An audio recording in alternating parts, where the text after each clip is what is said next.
Привет, аудиолюбитель! Это экстренное включение, в котором я хочу еще раз прям основательно продемонстрировать на примере и подтвердить важность мышления при игре фигурами. Я сейчас подбирал известную песню «Ах, два кусочка колбаски» и столкнулся с тем, что мне надо перенестись с одной части грифа в другую. И вот тут я как раз осознал, что для того, чтобы сейчас в голове устаканить позиции пальцев, мне нужно мыслить сначала блочно, фигурно. То есть сначала задать фигуру, куда я пойду, а уже потом оттачивать более точно. Потому что, когда я попытался играть именно просто под метроном, у меня не вышло. То есть я стал ошибаться в позициях. Это, так сказать, прямой эфир, поэтому здесь ошибки, естественно. Я только сейчас ее начал разучивать, буквально минут 10. И давайте покажу пример. Кстати, здесь применяется техника перебора пальцев.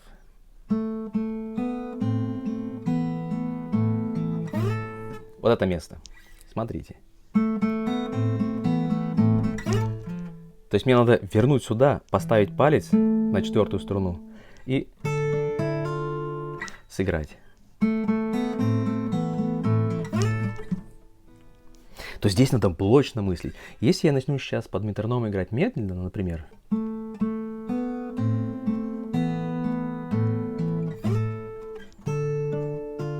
да, получается. Но когда я начинаю ускорять, у меня теряется именно вот это фигурное понимание, куда же пальцы должны строиться.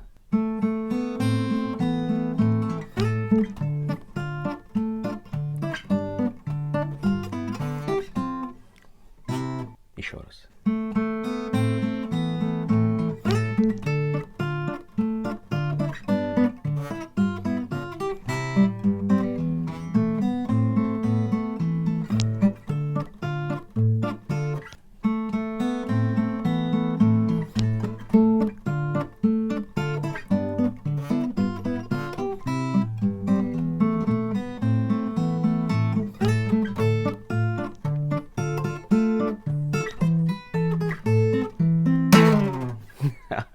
Блин, прикольная мелодия, но вот когда я иду отсюда, и вот я сейчас попал в ноту, теперь мне нужно на четвертой струне, седьмом ладу зажать, ну, такой как бы полузажатый, полу такой, больше ритмический, да, бас. Видите, как он, такой шажочек. То есть, чтобы же был шагающий бас.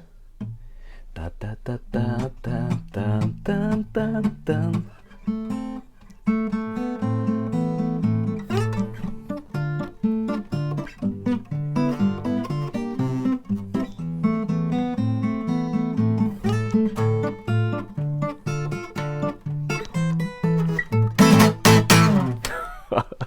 Как прет от такой музыки, народ. Ну как можно не любить музыку вот такого характера? Ну это же просто банально, это детский уровень, но как же оно звучит, прям аж плясать хочется. Давайте еще раз, смотрите. Когда я играю, я вот чередую бас. И вот теперь вторая с пятой. И четвертая струна на седьмом ладу чередуется. И вот этот блок, эту фигуру, по сути, вот такая растянутая фигура. Если посмотреть на эту ситуацию иначе, то есть не прям, что мы вот понотно заучиваем каждую мелодию, здесь важно задать идею финишного блока, финишной фигуры. О чем я говорил в прошлом ролике, я ссылочку и вот где-то вот здесь сюда посмотрите, это обязательно будет, вот здесь где-то вот посмотрите, обязательно надо познакомиться с этим.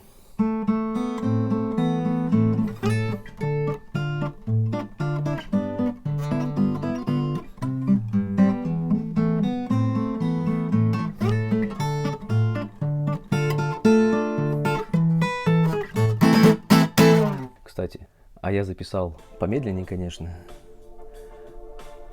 Сессионные музыканты в Logic Pro. И, ну, кстати, а давайте по 100 ритм сделаем. Чего уж тянуть.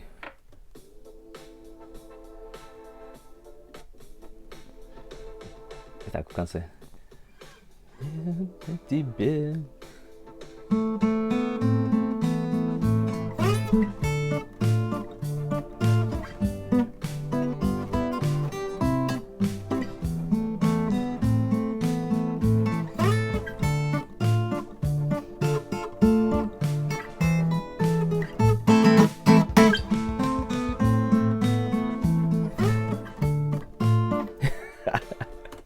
Как это шикарно.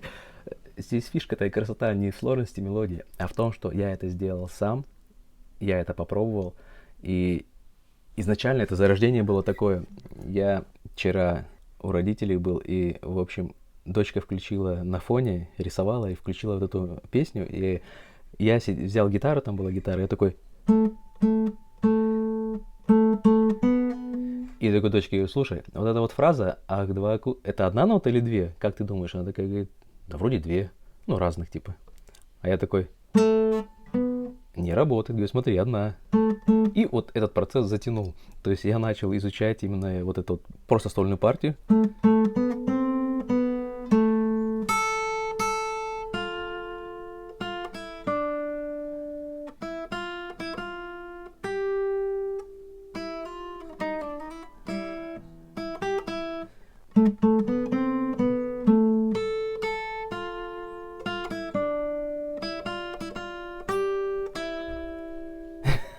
И вот я просидел, потом такой... И вот здесь, смотрите, вчера был разговор с одним знакомым, и он такой, ну, мы про музыку заговорили, он говорит, а чё, гамма же, это же для разминки пальцев, ну, типа вот, просто вот, просто разминаться, как физзарядка. Я говорю, да нет, там же море чего кроется. И ведь на самом деле, когда начал ему рассказывать, что в гаммах-то половина мелодий построена, комбат, песня, любая, пожалуйста, чисто голимая гамма. Он такой, блин, точно я не знал об этом. Так вот и здесь, да, я такой, зная, да, расположение нот, такой, вау, красота такой. И, в общем, я слушал мелодию и только на фоне ждал этого момента.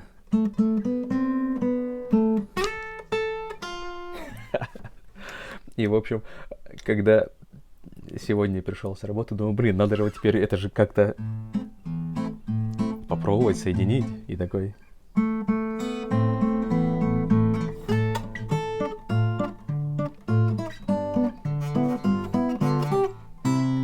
Вот это вот место было мне вот сначала непонятно, немножко, ну, пальцы неудобно. С этой стороной как будто не очень звучит.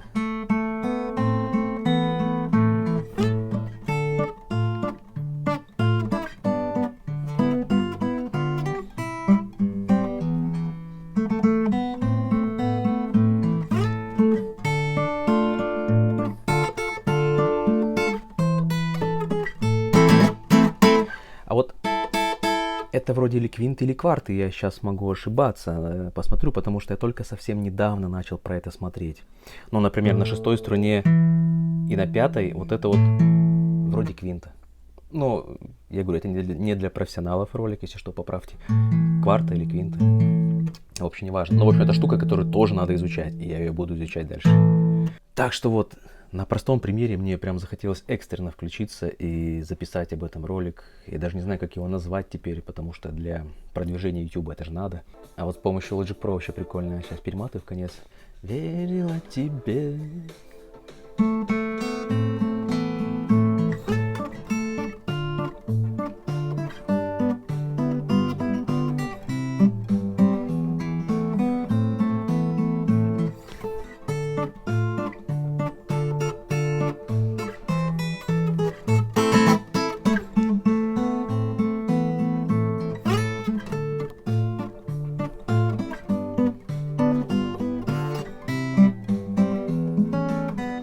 Много ошибок, конечно, тяжело, и только сейчас вот. Но интересный момент, что когда разучиваешь сам, почему-то все-таки запоминается быстро. Я просто сейчас взял темп, мне хочется вот это вот вкусить это вот.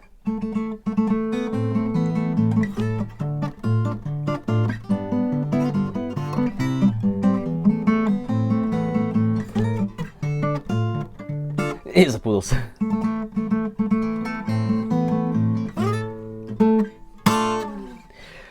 Хочется вкусить эту вот красоты именно игры. Это наша же ошибка, про которую я говорил, ее нельзя допускать. Нужно, естественно, сесть.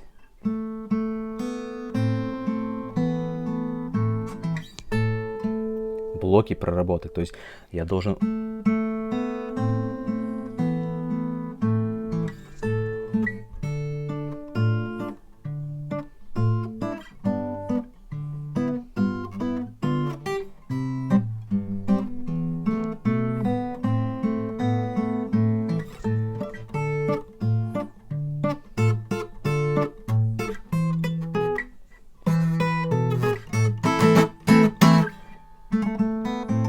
вечера хочется.